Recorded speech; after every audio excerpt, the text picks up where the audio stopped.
What up, my guys? Welcome to another show, man. NBA Talk with Jay, Tuesday, NBA Talk with Jay. Let's try to get this motherfucking cash. I appreciate everybody for tuning in to the shows, man. Everybody that stays positive every single day through the ebbs and flows, man. I appreciate you guys. Appreciate all the members as well for supporting the channel, for supporting the calls as well, man. Go download the Action Network app. It's all free. You can track your plays. You can look at money percentages, whatever you like to do betting wise, you can do it over there and more as well, man. So I wouldn't be suggesting to you guys if they weren't the real deal over there. College basketball, NASCAR, whatever the hell you like to bet. If you want to get ahead on some NFL, whatever, my guys. But I'm not here to waste your time. Shout out to everybody that watched the night show as well last night. I know I didn't get to chop it up, but all the people that watched the show, if you're back here, even for more info.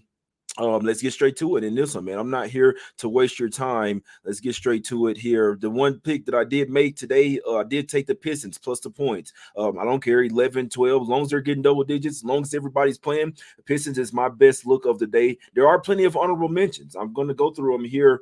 There are plenty of honorable mentions. Like the Magic's going up to 9 right now. I kind of said that on last night's show. If you want the Magic, take that shit as soon as possible. It was just 8.5. Now it's starting to get popped to 9 everywhere. We know that Banchero's probably gonna play here. I told you all this shit last night. See what I'm saying? But these are the honorable mentions as well, man. Magic, Mavs. The over on the 76 game, which that shit got steamed, man. It's crazy. It was down, opened up at 229, went down to like as low as 225. Now it's up to 231, and that's it. That's where I expected to be at, man. I still think that shit gonna go over. The Spurs, the Pelicans, Bucks team total over, which kind of been really thinking about that one. Still lean their Bucks team total over and the Bucks as well on the Pistons. And then oh boy, I don't even know what to do with the Hawks, man. But we're finna break it down, man. Let's go over to the streets of Orlando in this one. Magic land 9 now. Just did the banner, then they swapped it on me. But they're laying 8.5. The spot sets up for the Magic. Like I'm only looking towards the Magic. The Nets are banged up. They're coming off a huge win. I mean, you never know what's gonna happen with the Nets, man. I always say this team, they can play to the best of their ability, and then they can get smacked up as well. I know not many people trusted the Nets yesterday, but I was all over them. I love that spot for the Nets. It was a fade of the Grizzlies. It was a buy on the Nets. It's just a perfect setup there, man. But I know that many people weren't really like numbers. None of that shit told you to take the Nets. So it's a little, you know what I'm saying? But it is what it is. That's how I go about these games. Sometimes just literally go up against the world, man. But this is a double revenge spot. The Nets have already beaten them twice already this year. So I can only look towards the Magic. I do think it's a spot for the Magic. The reason why I stayed off of it because obviously like you're paying a premium anytime a team has the rest advantage and they're at the house, and you obviously know with some injuries as well with the Nets, like you're gonna be paying a premium. Now it doesn't mean that it's gonna matter. The Magic have played a lot better at the house. They're 18-8 against the spread, 18-8 straight up, 17-8 against the spread at the house. The Nets could possibly just run out of gas in this one, man. So they might make it a game for a little bit, but they could possibly really run out of gas. I'm not really in a hurry to back the Nets with that. I mean, I like them bringing Ben Simmons off the bench. I think it's a little bit better bring his offense and so a little bit of offense, not his offense, but his distribution to the offense coming off the bench there. So it's a tough game for me. Nets have been down in the dump so long. If they did start rattling off a few good games versus Ali, I wouldn't be surprised. That's why I stayed off this game. But through and through, it is a Magic spot. Like I say, I wouldn't be surprised if the Nets were able to compete here. That's why I stayed off the game. But if I'm betting it, I can only have confidence in backing the Magic side, if that makes sense, guys. So lean towards the Magic and no. And if you like the Magic, can't talk you off. But just know it. Shit was like it. These are one of those spots where you could have got it early and on. You see what I'm saying? Like you could have got it at 7.5, 8.5. Yeah, they're saying Cam Thomas out. Yeah, we already knew that. We knew that it was probably gonna be out, my guys. I kind of said that. You see what I'm saying? But JB says Nets team total under. I don't really have a super look for the game. My guy says Orlando live. That's a great point because obviously second half is the main spot where the Magic should get the job done. And then my guy said, how do you lose to the Hawks? Watch out for them Hawks, man. How do you lose to the Hawks team without Young? I'm finna talk about it, man. DeJounte Murray, that's how. And they didn't have Ben Carroll as well. But let's talk about it, man. But Let's go over to the street to Washington, D.C. in this one. Wizards getting 10.5 points at the house versus the Warriors in this game. And like good Lord, man, the fucking Wizards. I mean, this team has only won 9 games. They're 9-48. Absolutely horrible. They're 3-24 at the house. And it's just like demote these guys down to the G League, man. Like for real, man. Like make their ass play overseas or something, man. This team is an abomination to the NBA. I'm surprised that they even want to put a product out like this. Y'all remember when the Charlotte Bobcats was first out and they was like absolutely horrible team.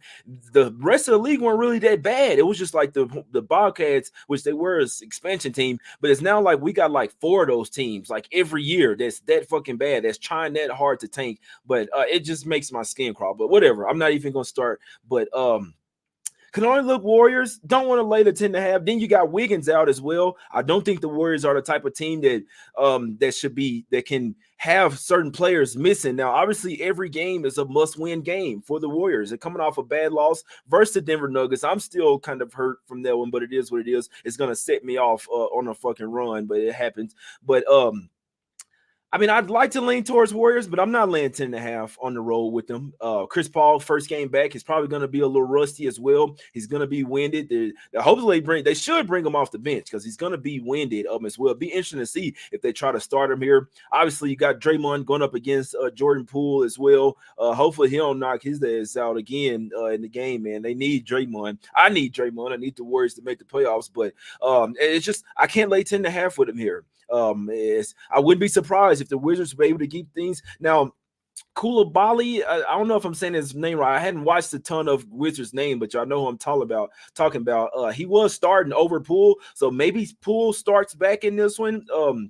Let me see. Let me see here if he started last game versus the Cavs. No, Poole still, Koulibaly started but left after 5 minutes, and then Jordan Poole got 37 minutes. So probably they're going to have to start Jordan Poole here. And like, I don't want to say it, but Poole might go a little crazy here. He might try to go turn back the clock and get into the, you know what I'm saying, back to the future. You see what I'm saying? He might try to turn back the clock here. He did have 31 points last game. That was his season high. It seemed like he was going for 30 with no problem with the Warriors. Now we didn't play 47 games. Now we didn't play 57 games, and he finally get 31 points, man. The guy is an absolute joke, man. But we know that, like, I'm a motivational guy. And if Jordan Poole, I mean, if he's even got a little bit of motivation, he's going to want to come and play a really good game versus the Warriors here. You see what I'm saying? So I would lean towards Jordan Poole's props here. I'm not going to lie. Over his points, possibly over his threes as well, but you just never know with this team, man. You never know. If I had to bet it, I don't know. I didn't even really have a good lean. I wouldn't lay 10.5 with the Warriors. I think it's a tad too high, in my opinion, my guys. But Warriors still the only way that I'm looking. Things could get ugly in the second half. But if the Wizards were able to keep it close, I also wouldn't be surprised. These are not the type of games that I like to bet. Let's go over to the streets of Cleveland here, man, because I'm a little surprised that this line is coming up. I don't agree with the line going up to 5, to be perfectly honest with you. I think the Mavs are really starting to figure things out, and this is a game that's going to tell me a lot about the Mavs as well. If they're back, that means they'll compete in this game versus a top-tier Eastern Conference team. Then you got the Celtics on deck as well. They got the Raptors on deck tomorrow, then Celtics, then Philly as well. So this game is going to tell me a lot about the Mavs. Can they compete with the best in the league, or is all this just a facade here? They had just won 7 straight games, went into Indiana and got absolutely smoked. I mean, they lost 133-111. They got their ass smacked in that game. And the Cavs hadn't really been playing well. Like, the Cavs aren't that team that was 18-4. They're still that team, but they just kind of sort of hit a wall. I think Max Strus has a little injury as well. I know he was like on the bike in the last game. They need him to hit threes as well. The Cavs bench isn't super strong. They got LeVert coming off the bench, but there's just not a super strong bench. It's one of those where the starting fives has to dominate. And I like the moves that they made. I mean, they got Lively they can bang down low. They got I'm not really sure if they should start PJ in this game, but he can still have some matchup advantages. The Mavs have the much better bench here, in my opinion, and they're the team that's coming off a bad loss. That's why I would lean towards taking the points. The Cavs hadn't covered a game in their last 5 games. They're only 2-3 straight up. Like when the Cavs lost to the 76ers, Sixers, that's when I start to get a little worried because they could have done whatever the fuck they wanted to versus the Sixers, in my opinion. You definitely have the major size of it. How do you lose to the Sixers and you got Evan Mobley and Jared Allen? You see what I'm saying? Like, what are we doing here? Now, let me see. I think that yeah, so they were still without Donovan Mitchell. I was going to say, I think Mitchell is back too, but still, you could have just dominated down low. Now, Mitchell's back. He means all the world for him. This is a revenge spot for the Mavs. They had already showed that they could get up. I mean, it's two different teams. The Cavs didn't have three main players, and the Mavs were still assed in, but they still got up 16, still got up 20 points versus the Cavs. So they've shown that they can do well versus their defense. I'd lean towards the Mavs here, plus the 5, man. This is a game that's going to tell, like, if the Mavs don't compete here, then they're it's not that simple that they're frauds, but this is a game that they can match up well with, in my opinion. I think that this is like a perfectly even matchup. I think that the Cavs maybe should be favored here by 2, maybe like closer to a pick 'em. I'm not so sure about this being 5. It opened up at 4, went down to 3.5, now went up to 5. I don't agree with it. It'd be Mavs plus the 5 or nothing for me. I kind of sense them guys really trying to turn up. Like we always said this. When Luka and Kyrie get on the same page, watch out. And now they got Lively back and Gafford coming off the bench. They actually got some paint protection, got a little bit of tougher as well. They need Tim Hardaway Jr. to shoot better here for sure, because their bench is gonna have to outplay the Cavs bench if they want to have a chance here. Because I think Garland, Mitchell, Mobley, Allen, like they can sort of neutralize each other. This game is going to be won by the bench, and I think the Mavs have the much better bench. I could see this game going down to the wire. I'd heavily lean towards Mavs plus a 5, and also wouldn't be surprised if it was if the game went under 233 as well. Let's go over here to the streets of Boston in this one. Celtics land 12 points at the house versus the Philadelphia 76ers. We know the Celtics shoot a ton of threes. They've been going crazy from 3 as well. The Sixers are a really small team. I'm talking about these guys are smaller than the fucking Warriors out there. You got Paul Reeves starting at center. He's a power forward at best. My guy is 6'9" out there. You're gonna have Porzingis tower over him. They could probably sit Porzingis here if they wanted to and run the center with Al Horford if they wanted to. That's how small the Sixers are. When I saw these guys have Batum at the 5, I was like, oh hell no, bro. Batum is a small forward. He's a small forward, bro, and they had him running at the 5, man. It's almost like they didn't even want to trust Mo Bamba last game. I just see this being a small ball type of game. Celtics, could they bring their best game? It's very possible. I mean, this is the Sixers here, though. Like they've already beaten them 4 of the last 5 games. They know that there's no Joel Embiid. The Celtics have won 8 straight games. They've only covered 4 of those 8 games, but they could kind of they do have a big game versus Dallas on deck, but that's going to be like 3 days away. Just feel like the Celtics kind of come over here and score at will. And psychologically, when you know that you can score at will, you don't really have to play top tier defense. For what? We can get whatever we want in the paint from these guys, man. So, but the Sixers on the other side, they got Maxey, they got Buddy Hield, they got Campaign coming off the bench, which he's nothing to write home about, but he has helped their offense out. And Kelly Oubre, you got Tobias Harris. The Sixers, I do think they're going to be able to score in this game, man. It's just tough because I was talking about it last night. The total was at 227. I saw it tick down this morning. Then I looked back at it and it was 230, and now it's up to 231. And I really do think that this could be an over game. Like this might be a Pacers type of game where this shit hits 250, in my opinion. I'm not a total bettor, not a total expert as well, but I really feel like this game is an over type of game. And I don't really have many strong, y'all never hear me talk about a total. You see what I'm saying? So when I do, that means that I really like it. I feel like this is an over type of game in this one. I think Sixers and Celtics go over in this one. And I talked about it last night as well. I'm not sure if Tatum's assist is still at 5.5 at plus 105, but he's had at least 6 assists in 6 of his last 7 games. The one game that he didn't, which was two games ago versus the Bulls, he had 5 assists in that game. So he was still pretty close to getting that 6 assists. So he's had 5+ assists in 7 straight games. Jason, 5 or more assists in 7 straight games. He's just really facilitating the ball. He's trying to go for a triple-double every single night. He might not score a ton of points, but he's going to get 7 or 8 rebounds. And he's going to get 5 or 6 assists damn near every single night. I actually wouldn't be surprised if Tatum wins a triple-double in this game. Tatum should go for a triple-double in this one. He can get the boards, and you just got to distribute the ball and hope his teammates make shots. Somebody let me know in the chat what's Tatum triple-double. I'm not going to lie to you. I feel like I feel like that's like worth a sprinkle. You see what I'm saying? Tatum to go over a triple double. Obviously, that would mean that his assists would have to hit. Obviously, so if you want to just take his assists, but I think the triple double, like say if it's in that plus 1400, the plus 1400 range, she could, you know what I'm saying? It could be possibly worth it though. But Mo has a good point as well. If they're blowing them out, then the 2500 is a little. I don't know about that, but that's a good point there, Mo. If they do get smacked up, they smoke the Sixers by 30, then they'll probably they could rest the starters. But who's to say that they wouldn't leave Tatum's ass in there to get that triple double? Plus 2500.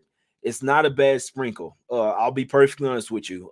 So and possibly even double. Well, double could be a little crazy because of the rebounds, but plus 2600 for Tatum on a triple double. I'm not gonna lie to you. I think it's worth a sprinkle. So I mean, it's whatever you want to do on that one. But I'd be looking towards the over. Tatum over his assists, and Buddy Hield over his 12.5 points. That's not a bad look as well, man. I feel like that's a little low in this one. They're gonna need scoring from all over the place. They're probably gonna blitz Maxey. They're gonna need Tobias Harris, Kelly Oubre Jr. and Buddy Hield to be making shots in this game, man. So that's what I'd be looking at in this game. Let's go over to the streets of Minnesota in this one. We still don't know if Rudy Gobert is going to play. He did go full practice yesterday. Wolves are laying 13.5 here versus the Spurs, and the Spurs are ass, and they don't really go for a lot of wins. But I don't like the Wolves in this point spread range. Now, could they smoke them by 25 and smother them on defense? It's very possible. The problem is the Wolves' offense isn't really a well-oiled machine, in my opinion. Now, they've won 5 of their last 6, covered 5 of their last 6, but neither one of those games are they laying 13.5. Now, the last time they did lay 13, it was versus the G League Dallas Mavericks squad. They won 121-87, but going up against the Spurs is a full goal. We've seen Wemby starting to figure things out. I do lean to the Spurs here. They're 3-0 against the spread this year versus the Minnesota Timberwolves, and while they're probably going to lose this game, I can see them going 4-0 against the spread in this one. And like I said last night, the Spurs are coming off a game where they got smoked from start to finish. Now, I know that Pop is not really always coaching these guys up because he doesn't care if they lose, but that was just an absolute horrible output for the Jazz. And what do tanking teams usually do in the second half of the season? They start trying to build habits for the next season. And I'm sure Pop at the very least is saying, look, we can't be coming out like getting our ass kicked in the first quarter. Like, how you get down 14 points to a struggling Jazz team in the first quarter? So, and I believe they were down 20 at the half as well. So if the Spurs are trying to build winning habits for next year, which I think they are, and which they've tanked enough already, you're going to have one of the bottom 3, bottom 4 records for sure now. You see what I'm saying? So I think the Spurs actually compete here. I think Spurs plus a 13.5 is the right side in this one, man. I might have to split some on some of these other plays, man, because I really do feel like they're great spots, to be perfectly honest. So I think the Spurs plus 13.5 is a great spot. And if Rudy Gobert's in, it might even go up to 14.5. And if Rudy Gobert does happen to sit this one out and rest his ankle a little more, I'm definitely taking the fucking Spurs. It is the first game of back-to-back, but they got the Grizzlies tomorrow. You just which one you care more about? I'm gonna keep an eye on that Gobert, because if he's out, and I don't care if it goes down to 10.5, I'd almost be very inclined to take the Spurs, maybe even first half as well. But plus the double digits here, I think it's a spot in the bounce back J spot for the Spurs in this game, guys. Let's go over to the streets of New York in this one. The cheating streets now. Hey, the cheating streets, the tackling football streets in New York here. Nah, but all seriousness, Pelicans laying 3 on the road here. And also, I had to correct myself last night, guys. Jose Alvarado and Najee Marshall were suspended 3 games. I know Alvarado for sure. I'm not totally sure on Marshall, but they won't be full squad here. That's something I said last night, and somebody in the chat was like, Alvarado out for 3 games. I'm like, you're right. That was the Heat that was only out for 1 game. My guy G-Man says Wemby steals and blocks over 4.5. I think he had 3 blocks in the first quarter last game. And I was thinking to myself, why am I taking this shit every fucking time, man? Wemby's blocks has been cashing like freaking crazy, man. It's like they can't set the line high enough. That's a really good look by you, G-Man, in the chat. I'd lean towards the Pelicans here. Looks like they're going to – I can't stand they do this shit with Zion, man. Questionable every single game with a foot injury, man. Is he finna break out one of them Nikes again? Is he finna bust through one of them shoes again, man? What's up with his foot? But regardless, they just like to play with us. CJ McCollum went through a full practice yesterday. but he's still listed as questionable as well. So just got to understand if he, like, the line has been going up, like both of them are going to play. This line actually opened up, or maybe people just know what I know. The Knicks opened up at as -1 favorites. You see what I'm saying? Then the Pelicans went to -1, then 1.5, then 2, and then overnight just start to move up 3. You even seeing 3.5s out there, man. So and it's just crazy because I give out all my sauce for free on this show, but it's I think the craziest thing about it is there are like other cappers that kind of take what I give on the show for free and then like kind of sell it or put it out there like they did, like they came up with this shit. But it's all good. Sometimes it makes me want to keep things close to the vest, but I'm just gonna keep doing what I do, and I'm not gonna really worry about anything else. But I did something for you guys, not even for the cappers, but it's just for everybody. When like I say, it's something that I figured out when they come off a game where they're supposed to lose, where a team is supposed to lose, which the Knicks are supposed to lose, I can't back them the next game. I just can't. Now, there's another way of looking at it, because the Knicks they did give some payback, because the same thing happened when Jalen Brunson and that he supposedly fouled the Rockets, and it wasn't really a foul, and the Rockets got the win. So maybe it was a little bit of payback, but the refs know, man. I mean, when they have to go back and watch like the last 2 minutes and shit, which they missed a lot of calls on the Knicks. The Pistons were getting fouled damn near every play. I was watching the game, but whatever. But it's just something just like to think about whenever you can always read the last 2-minute report of every game. The NBA.com puts this out every game. So it might not be something as blatant as last night's game, but that's just something to look for. But I would lean towards the Pelicans in this game. They're not going to be at full strength. If Zion, the way the line is moving, looks like Zion and CJ could be in, but this is the NBA in 2024, and you never fucking know. You see what I'm saying? And the Pelicans do like to mess around sometimes. They're coming off 2 straight losses, so it is a bounce back spot. They're only 1-4 against the spread last 5, but I'm not gonna lie to you, man. That's a fact. Or they definitely be, and it's just crazy because I don't even think they feel bad about it as well. Like they just, but it's all good. I just don't even say nothing. There's a lot. I've noticed a lot of shit, but I just don't even say anything. But it's a really tough game. It's an even game. The Knicks are only 1-8 against the spread last 9. I'd lean towards the Pelicans here, to be perfectly honest with you. I'd lean towards the Pelicans in this game. It's not even really because of that call. It's mainly because I just think the Pelicans are way too deep for these guys, and the Knicks are somewhat. They're starting to struggle. They're starting to really miss OG Anunoby. Not so much Julius Randle and Mitch Robinson, but they're really missing OG Anunoby out there, in my opinion. Bench is a little thin. They're playing guys that wouldn't usually be playing, in my opinion. And they don't really have that paint protection as well, man. So, and the Pelicans got the rest advantage. I lean towards the Pelicans there. Let's go over here to the streets of Atlanta in this one. Hawks, Atlanta point at the house versus the Utah Jazz. Don't really have any notes written down for this one, but I wouldn't be surprised if the Hawks started to play a little bit better with DeJounte Murray at the helm. He was 1 assist or 1 rebound away from a triple-double last game. So people ask, how did they beat the Magic? Well, the Magic were on a back-to-back without Banchero, and the Hawks played a really good game. And they're playing a lot. They're playing more for themselves without Trae Young. They're better defensively without him. I know that he was going like for 30 and 11 a bunch of games. The Hawks are better without Trae Young. And you know what? He had a finger issue, and you used to see players all the time tape their fingers and shit up. Now it's like, I'll tell you what I think the Hawks did. I think they're exploring how the team would look without Trae Young, because they're already possibly going to trade him over the offseason. I think that they said, all right, go ahead and have surgery, sit out for 4 weeks. You might not see him for the rest of the season.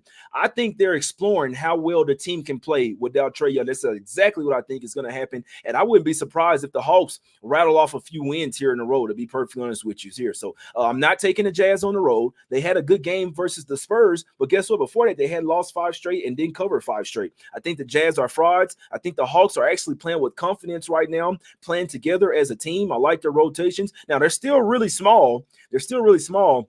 And John Collins might want to come back to Atlanta. Remember, they traded him off, kind of just like rejected him. He's probably going to have a good game here, and the Hawks don't have a ton of paint protection, but I'd still lean towards the Hawks here -1. I think they're playing happy right now, playing for themselves. Let's go over to the streets of Milwaukee in this one. I got to kind of hurry this up. Bucks land 14 at the house versus the Charlotte Hornets in this one, and I kind of got to thinking about this game last night even more. Obviously, the Hornets have been balling. Obviously, they're going into a fucking buzzsaw saw today versus the Milwaukee Bucks. Bucks are finally starting to figure things out on a defensive end. This line has went down from 224 all the way down to 220, and both teams have been playing defense. The Hornets are the number one defensive rated team over the last 5 games, but I just don't think they're going to be a number one defensive rated team in this game. And you're the Hornets. You've damn near tanked you were tanking for so long because LaMelo Ball could play, guys. I'm telling you this right now. That's why I just like the NBA really pisses me off. LaMelo Ball could play basketball right now. I'm telling you, he could run 5-5 at 24-hour fitness right now. He could play in the NBA game. They're choosing not to play him simply, but they're kind of screwing themselves over. You tanked the whole season. Now you've won 5 of your last 6 games. So at some point, that's going to come to an end. They're going to realize their fate and like, all right, it's cool that we've been building winning habits, but maybe we need to stop winning. You see what I'm saying? So I do lean to the Bucks here. It's a monumental number, especially for a Hornets team that's gotten deeper. They got some shooters as well, but the Bucks, if they want to, they can win this game by 25 points. They're feeling themselves right now, and I noticed it, and I said it after the All-Star break. I said, the Bucks are coming, and I'll be honest with you. The Cavs have the lead right now for the division. I think the Bucks might come back, and like if you bet the Cavs preseason to win the division, you might want to hedge. I think the Bucks are finna go on a run, and I think this Cavs might be going the other way. I think the Bucks might actually finish as the number 2 seed in the Eastern Conference. That's what I see happening. I want to bet it, but when I saw it at plus 175 and then I saw it again at plus 125 and all the value was gone, but I could just kind of fade the Cavs and then back the Bucks. If you figure shit out, you can have 2 different ways of betting it. You can just bet the future, or you can bet it game by game on or against a team, my guys. So I think the Bucks are about to go on a run. It's already started. This is the 3rd straight game after the break. They could smoke the Hornets tonight. They could smoke them, but if the Hornets were able to keep it close, I wouldn't be surprised. I'm staying off the game. Game of the day for me. We're going to the streets of Chicago in this one. But it's all Pistons for me, man. Pistons plus 11, plus the 12, plus 11. Long as they're getting double digits, long as everybody's playing. I love this spot for the Pistons. This is the spot that I like even more than fading the Knicks, because this is a spot where the Pistons, they know they should have won that game. The refs know Monty Williams probably going to get fined, but he was right. But this time, we're taking a team that might actually win the game, and they're getting double digits. Now, the Bulls, they've been playing a lot better. They've been playing defense as well. But the Pistons have been fucking ball. If you're watching them, man, they're starting to put things together. I'm just hoping they don't rest anybody, but Quentin Grimes, we got Evan Fournier. No, I'm fucking with you, but Kay Cunningham, Duran, Thompson. These guys have been Fontecchio. These guys have been balling, man, coming off the bench. They're balling. I like what I'm seeing. I love what I'm seeing from the Pistons, and I said this is going to be a buy-on team for the rest of the season. If you feel like you might regret it, you don't have to take it, but I like the Pistons today. Top spot of the day in this one. 9-3 against the spread last 12 games, getting double digits. They already beat the Bulls earlier this season, as well as 2.5-point home underdogs. And the Bulls' first game of back-to-back, they're 3-6 against the spread on the first leg of back-to-back, 0-3 in their last 3 games on the first leg of a back-to-back, guys. Give me Pistons here, plus 11. Wouldn't be a bit surprised. They shocked the fucking world and won this game outright. The refs, these motherfuckers. I need to see 50 free throws for the Detroit Pistons tonight, baby. They tanked long enough. It's time to start stacking up some fucking wins. Give me the Pistons plus 11 in this motherfucking game. Let's just hope that nobody rests. 2 more games here, guys, and I got to get out of here. Thunder, land 10 at the house versus the Rockets. I'm not betting the Rockets on the road. Now, do I think they can have some matchups versus the Thunder? I do. I can't fade the Thunder. This team is really gunning for the number 1 seed. SGA is really gunning for the MVP.